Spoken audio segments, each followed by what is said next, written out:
तो जैसे प्रातः काल से सायंकाल तक की हर व्यक्ति की अपनी एक दिनचर्या होनी चाहिए। ऐसा नहीं कि आज हम 4 बजे उठे, कल 7 बजे उठे, पर फिर मन को आप कंट्रोल नहीं कर पाएंगे।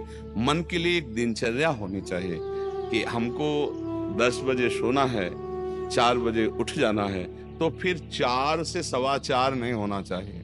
4 बजे उठ जाना, ऐसा नियम बना ले। और उठ करके हमको थोड़ी देर नाम जप करना है, थोड़ी देर हमें वाणी जी का गायन करना है, थोड़ी देर हमें ध्यान, एक अपनी दिनचर्या। फिर हम अपने संसार के कार्य के नियम, जो संसार के कार्य हैं, उनको भी करते हुए भगवान को समर्पित करें। जैसे जो पद में है, जो आपको राष्ट्र सेवा मिली है, जो आपको समाज सेवा के पद मिले हैं, या आपको जो घर की सेवा के कार्य मिले हैं, उनमें बहुत धर्म पूर्वक आचरण होना चाहिए। अगर आप अधर्म आचरण करते हैं, अपने पद का दुरुपयोग करते हैं, तो आप सुबह जग करके थोड़ा माला चला लीजिए, फिर भी आपका कल्याण नहीं होगा, क्योंकि आप अपने पद का, अपने सेवा का दुरुपयोग कर रहे हैं। जैसे हम जानते हैं कि अधर्म आचरण है, ये अधर्मी है, हमें पता है दोषी है, और वो हमको कुछ धन दे देता है, और हम उसको मुक्त करवाने की बात सोचते हैं, और जो निर्दोष है उसको फंसा देते हैं। अब तुम चाहे जितना माला चलाने की कोशिश करो या दान पुण्य करो, वो तुम्हारा अधर्म आचरण, वो अधर्म का धन तुम्हें सतमार्ग में नहीं जाने देगा। नियम लेना चाहिए कि जिस पद में है, जिस धर्म में है, जिस कर्तव्य में है, चाहे कुछ भी हो जाए, हम अपने कर्तव्य से विमुख नहीं होंगे। जितना जब महान है, उतने कर्तव्य महान है। दोनों बातें समझना है। जब माला फेरा और इसके बाद बेईमानी, अधर्माचरण, इनका कोई नियम नहीं है कि हमें कैसे चलना है, तो वो माला काम नहीं कर पाएगा, क्योंकि उसका तभी सत्य भाव माना जाएगा माला जपला जब धर्माचरण है। धर्माचरण नियम से। बोले वो बड़े कट्टर नियम वाले हैं, उनको घूस नहीं, आप उनको भयभीत करके नहीं काम करवा सकते, प्रलोभन में काम नहीं करा सकते। ये हमारी गृहस्थी है ना, तो गृहस्थी के पालन के लिए धन चाहिए, और धन के लिए हम धर्म को आगे रखें, धन को नहीं। धर्म को, हमारा कर्तव्य क्या, प्रायः जैसे पूज्य बाबा ने कहा, आज हमारे देश में बहुत दुर्दशा हो रही है। दुर्दशा हो रही। क्यों? क्योंकि सब अपनी जगह से गलत हो रहे हैं। अगर अपनी जगह हम ठीक रहे तो हमारी दुर्दशा नहीं होगी। हमारा भजन कम होगा, लेकिन हम धर्म से चल रहे हैं तो हम विजयी होंगे। हम भगवान को प्रसन्न कर सकते हैं, क्योंकि हमें जो कार्य मिला है वो भगवान का ही कार्य, सृष्टि भगवान का कार्य।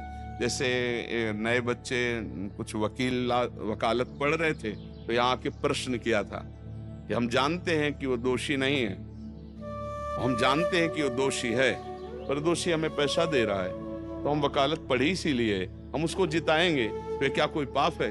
तो उनका खुला पाप है। बोले नहीं, हमारी कोई ऐसा कंपनी दो, ऐसा कुछ बोले कि हमारी कंपनी को ये सिखाया जाता है, तो हमको तो ये करना ही होगा, अगर नहीं करेंगे तो हमारी वकालत का मतलब क्या रहा? तो नहीं, वकालत का मतलब अधर्मी को मुक्त करवाना नहीं है। वकालत का मतलब अधर्मी के सबूत एकत्रित करके उसको दंड दिलवाना है, और धर्मात्मा को मुक्त करवाना है। अब इसके लिए आपके पास अर्थव्यवस्था अगर कमजोर भी है, तो धर्म व्यवस्था आपकी पूरी है। धर्म व्यवस्था ठीक है तो परिवार स्वस्थ रहेगा, सुखी रहेगा, भगवान आप पर प्रसन्न रहेंगे। अच्छा, फिर हमने तर्क रखा कि जैसे आपकी बहन के साथ कोई गलत व्यवहार करे, आपको पता है, और वो आपको 10 लाख रुपया घूस दे, तो क्या आप उसका पक्ष लेंगे? नहीं। तो फिर दूसरी बहन के साथ किया। अब यहां विचार करना है ना, अपने भाई का अगर कत्ल किए हो, मुझे पता हो कि ये दोषी है, तो क्या हम पैसे से उसको मुक्त करने देंगे? लगेगा कि जान की बाजी लगा देंगे, और तुम्हें हम ऐसे ही एक गरीब आदमी की किसी ने हत्या की है, तो आपका पक्ष बनता है। पर ये ज्ञान कहाँ मिलेगा? बिना अध्यात्म के ये ज्ञान तो मिलेगा नहीं। ज्ञान तो इस बात का मिला कि कैसे पैसा कमाया जाए। अच्छा, वो पैसा यदि अधर्म से आया है तो आपकी दुर्दशा कर देगा, आपकी बुद्धि भ्रष्ट कर देगा। तो जो बाबा कह रहे हैं कि आज हमारे समाज की बड़ी दुर्दशा हो रही, उसका कारण यही है कि हमें अध्यात्म का ज्ञान नहीं, हमें धर्म का ज्ञान नहीं, और बड़ी बड़ी गलतियां हो जाती है। बिल्कुल पता है आदमी निर्दोष है, और हम धन के प्रभाव से उसको दंड दे देते हैं। वो दंडा भगवान जब आपको पलट कर देंगे तो आप सह नहीं पाओगे, उसका परिणाम बहुत बुरा होता है। तो इसलिए समाज को चाहिए अपने अपने कर्तव्य का पालन करते हुए एक नियमावली बना ले। जैसे कुछ दुकानों का नियम होता है कि वहां फिक्स रेट होता है, नहीं होता, वहां ये नहीं चलेगा कि कसम से कहते हैं कि तुम्हें हम अपना जान करके कि 100 रुपया मीटर ये मिला है, हम बिल्कुल मुनाफा नहीं ले रहे। नहीं, झूठ क्यों बोल रहे हो? दुकान खोले हो मुनाफा के लिए, झूठ क्यों बोल रहे हो? नहीं लेंगे मुनाफा, हम जितने का लाए हैं उससे मुनाफा लेंगे, पर 120 रुपया मीटर देंगे, कपड़ा बढ़िया है, नाप फिट है, इससे नीचे नहीं उतरेंगे, हमें सफाई देने की जरूरत नहीं है कि हम कसम खाते हैं या ऐसा। हम जानते हो ये बिजली है, दुकान है, नौकर लगे हैं, तो इसका मुनाफा लेने के लिए दुकान खोलें, कोई दान करने के लिए तो नहीं। तो सबको पता है मुनाफा लेगा, लेकिन एक फिक्स दाम, उसे 10-20 रुपया का मुनाफा लेकर के हम उसको बेच रहे हैं। लेकिन झूठ क्यों बोल